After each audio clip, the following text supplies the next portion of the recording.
जय जगन्नाथ। मुझे आशा करुँची आपण मैंने बहुत भल थे। मु भी बहुत भलरे अच्छी। मो अवस्था देखी तो जापर मुझे भलरे अच्छी। घर बहुत एवं टे रेस्ट मिलला। टाइम आसी है 3टा। मु सका 6 ठारू उठिली। एडा कर माने ब्रेकफास्ट कर तापर चाहा तैयारी करके दे तापर लंच में प्रिपेयर कर भात डाली तो जानी थी लंच रे जहाँ जहाँ होउची से गुड़ा तैयार कर तापर खाइबा पीवा बढ़ा बढ़ी तापर पुणी खाई सारा पर बासन धुआ निद आसला सो ये सब कम सरला आसिक मोर प्राय हो 3टा एवं 3टा बाजिला मुझे 10टा आसली टे रेस्ट नेबी तो मुझे डेली वीडियो बनई पारुनी ब्लॉग अपलोड हो पारुनी मोर ये सब प्रॉब्लम जोगु मु कौन करी मुझे भी जानी पारुनी कौन कहूँ मुझे भी जानी पारुनी निद बाउड़े कहूँ पुणी एवं पुणी मत 2 घंटा टाइम मिली तो 2 घंटा पर पुणी चाह तैयार कर चाह पर घर ओळा कळा हम तापर पुणी डिनर रेडी करा पड़ो राति जो रुटी हम डिनर रे तो यही सब कम कर पूरा थकी गली ब्लॉग्स मोर से ही आसुनी से समस्त को सॉरी कहूँ मत टाइम मिले मुझे निश्चय ब्लॉग करी तो भाविली एवं 2 घंटा टाइम अच्छी तो 5टार जीवी ना मुझे चाह बनवाई तो 2 घंटा टाइम अच्छी किसी गोटे सेयार कर दिए तो मैं समस्त आनी कि कुकिंग टिप्स तो से गुड़ा आज सेयार करदेवी समस्त गृहिणी मानकर उपकारिता आसीपर जहाँ भी मो नॉलेज रे जहाँ अच्छी से गुड़ाक फॉलो करुँची कुकिंग टिप्स को तो से गुड़ाक आज मुझे सेयार करी जदि मो कुकिंग टिप्स समस्त को भल लगे तो मत कमेंट करेंगे आदि कहार भी उपकार आसवा तो सेटा भी मत कमेंट रे जनातु मुझे निश्चय रिप्लाई देवी आउ या तो चलतु स्टार्ट करवा आज किसी कुकिंग टिप्स मो कैमेराटा कौटी कन्स्टाट गोटे जगह रखी सारे तापर स्टेप बाय स्टेप आपको कहबी मु केतना कलेक्ट करी कुकिंग टिप्स मु भी ताको फॉलो करी मोर भी मध्य उपकार रे आसी कुकिंग टिप्स गुड़ाक मत भी भल लगिला तो मु भाबिली आपण मानकु शेयर करदेवी आपण मानकर भी काम लगी पारे। टिप्स नंबर 1 जिते बेले आम तेल रे माछ भाजती तो आमिष तेल चारिड़े छिटकी पड़े देह मुंड भी हो जाए एमती छिटकीब ना जिते बेले आम कि हलदी गुंड कि अल्प किसी हलदी गुंड से तेल रे पकातु आउ तेल पकई सारा पर माछ भाजतु देखिए यह कौन से छिटकीब ना तेल। टिप्स नंबर 2 जिते बेले आम नड़िया को भांगती तो साइज रे भांगी हुए ना मु तो अंका बंका कर भांगी दे थाए तो साइज रे भांगी हुए ना नड़िया तो आम कौन कर प्रथम नड़ियार अधा अंश को किसी समय पानी रे बुड़ाई रखा तापर भांगतु देखिए प्राय समान 2 भाग रे नड़ियाटी भांगी। नंबर 3 जिते बेले आम कौन उपाय किसी कंचा लंका चोबाई दियंती कौन करती ना आम पाट को बहुत राग लगे किसी राग तरकारी आम खाई दियंती तो पानी खोजती तो पानी आवश्यकता किसी ना 2 खंड पाउंडटी मात्र आपण चोबाई दियंतु देखिए राग बिल्कुल भी टोटाली लगे ना। टिप्स नंबर 5 साधारणतः आम जानी जे डाली तरकारी लुणिया हो जाए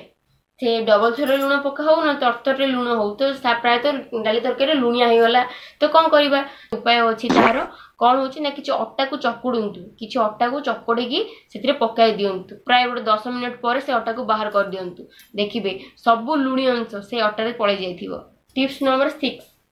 आम जो मटर बुट को बतराती कौन करा बतरवा प्राय गोटे लग जाए घंटे 2 घंटा एमती मटर बुट मटर तो प्राय गोटे राति लग जाए मैंने राति बतरले आम सकाଳେ तरकारी करती तो आम जो कौन करवा कि लुहार बासन रे तो गिना हो प्लेट हो लुहार किसी बासन से गुड़ा बतरले ता शीघ्र हो जाए। टिप्स नंबर 7 जिते मैंने सोरिष बाटन जेकोसी तरकारी हो राई हो माछ हो तो कौन ना सोरिषर मसलाटे पेस्टटी तैयार करती तो से कौन करें ना सोरिष को माने अध घंटा पूर्व बाटिबार अध घंटा पूर्व भिजाई रखु से बहुत भल भाव बतरी जीव तो बतरी सारा पर सोरिष को बाटतु देखिए बहुत चिकन भाव में बटे हो शीघ्र भी हो। नंबर 8 जिते बेले आम रसुण चोपा छड़ाती कौन करे आमको कष्ट लगे साधारणतः यही नख जगह गुड़ा कौन हुए बेस पेन हुए तो से चोपा गुड़ाक छड़े छड़े छड़े गोटे दिन लग जाए चोपा छड़ाई मोर भी सेमती प्रोब्लेम बहुत थर होती तो कौन करेंगे प्रथम किसी उषुम पानी करेंगे बेसी गरम ना पानी किसी उषुम पानी करूँ से रसुण को किसी समय भिजाई रखु तापर रसुण चोपा छड़ातु केते इजिली रसुण चोपा छड़ी आप विश्वास भी करेंगे। 9 जब आम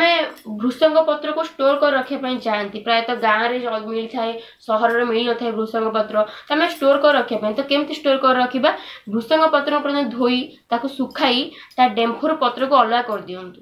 तापर किसी एयर जाम प्लास्टिक टिफिन भितर भर्ती कर दिंतु फ्रिज कि कौन ठंडा जगार रखु देखिए प्राय 15 ରୁ 20 दिन पर्यंत पूरा सेफली रही पार पूरा सेमती ही रही है। टिप्स नंबर 10 आमे जिते छाणुचे कौन छणा छणी जिनस करुचे पकड़ा बनाऊे कटलेट बनाऊे से कौन हुए ना आम हाथ में तेल अधिका झिकी दे थाए क्या हाथ में तेल बिल्कुल भी सरी न थाए आउ जन हाथ में अच्छा तेल अधिका झिकी दे थाए तो आम से कौन करवा तेल कड़े छाणिया पूर्व प्रथम लुण एड करवा लुण पकड़ा कि गोटे चामच लुण पकड़ा तापर छाणु देखिए से तेल जो तेल आप छाणे से तेलटा सब कटलेट हो कि कौन छणा जिनस हो सिंगड़ा हो बरा हो तो से तेल अधिक सोक करबनी झरबनी आम छुईले तेलिया बिल्कुल लगभग कि तेल भी सर ना। टिप्स नंबर 11 जिते आम बिरी चाउल को बाटिकी रखी था किसी पिठा इडली चकुली दोसा जो आम बिरी चाउल को बाटिकी रखी था कौन हुए ना फुलियापी किसी खाइबा सोडा मिसती खाइबा सोडा तो मिसती कि या बेटर हम तो आप इनो किसी मिसई पारे जो डाइजेशन आम इनो पी था से इनो को माने पकाई दिंतु से देखिए बहुत सॉफ्ट सॉफ्ट सॉफ्ट से इडली बन पारे चकुली भी बन पारे। टिप्स नंबर 12 जिते आम कंचा कदली काटती मिले से पोटल हो से गुड़ा काटला पर कौन हुए ना हाथ कला पड़ जाए टीप अंश गुड़ाक नख साइड गुड़ा कौन हुए कला पड़ जाए तो देखिए असुंदर लगे तो आम कौन करवा जिते धोइले भी से गुड़ा छाड़ेनी तो आम कौन कर किसी लेंबू किसी फाड़ लेंबू को घसतु देखिए कला बिल्कुल भी रही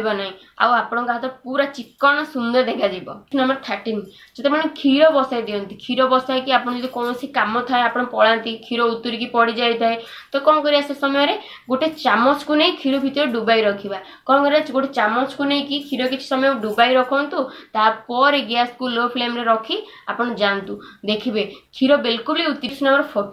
14 जिते आम सीझा अंडा को स्टोर कर रखी पारना जदि आपणकर सीझा अंडा बेसी हो जाए आप खाई पारना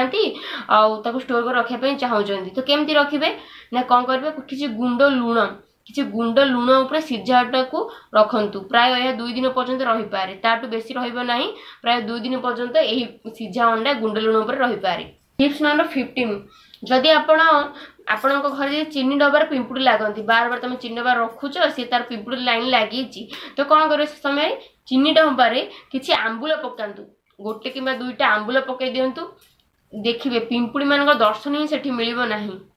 फाइनाली मो टिप्स आपको केमती लगे मत निश्चय कमेंट सेक्शन में जनातु या तो अधिक आपन पाखे कौन जदि कौन टिप्स थाए तो मत निश्चय कमेंट करूँ आ मो चैनल को सब्सक्राइब करूँ लाइक करूँ कमेंट करूँ शेयर करूँ आ जदि मो चैनल के नुआ अच्छा तो प्लीज मो चैनल को सब्सक्राइब करूँ और पाखर बेल आइकन को क्लिक करूँ जहाँफल कि मो न्यू न्यू वीडियो अपडेट आपण मोबाइल को आसपार। जय जगन्नाथ।